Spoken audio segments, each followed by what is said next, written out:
செய்திகள் தொடர்கின்றன.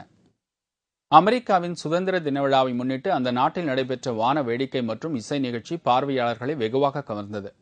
அமெரிக்காவில் ஆண்டுதோறும் ஜூலை 4ஆம் தேதி அந்த நாட்டின் சுதந்திர தின விழா கொண்டாடப்பட்டு வருகிறது.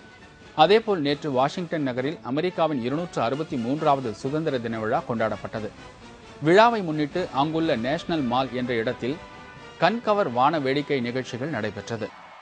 அதன் பிறகு இசை நிகழ்ச்சியும் நடனமும் நடைபெற்றது. விழாவை பல்லாயிரக்கணக்கானோர் கண்டுகளித்தனர்.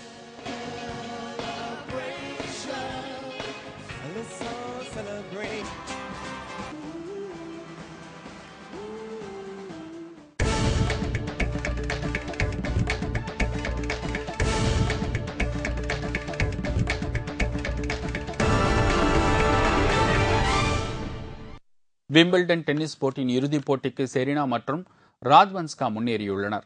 லண்டனில் நடைபெற்று வரும் இந்த போட்டியின் இறுதிப் போட்டி நாளை நடைபெறுகிறது.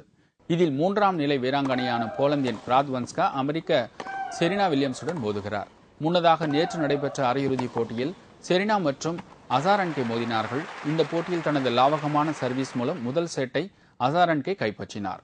இதனைத் தொடர்ந்து சுதாரித்து ஆடியதால் 2வது சுற்றை செரீனா கைப்பற்றினார். இதனைத் தொடர்ந்து டை பிரேக்கர் முறையில் ஆட்டம் நடைபெற்றது. இதில் 6-3, 7-6 என்ற செட் கணக்கில் செரீனா வெற்றி பெற்று இறுதிப் போட்டிக்கு முன்னேறினார். முன்னதாக ராத்வன்ஸ்கா ஜெர்மனியின் ஏஞ்சலிக் கர்பரை வீழ்த்தியிருந்தது குறிப்பிடத்தக்கது. இத்துடன் செய்திகள் நிறைவடைந்தன. மீண்டும் செய்திகள் பிற்பகல் 1 மணிக்கு. வணக்கம்.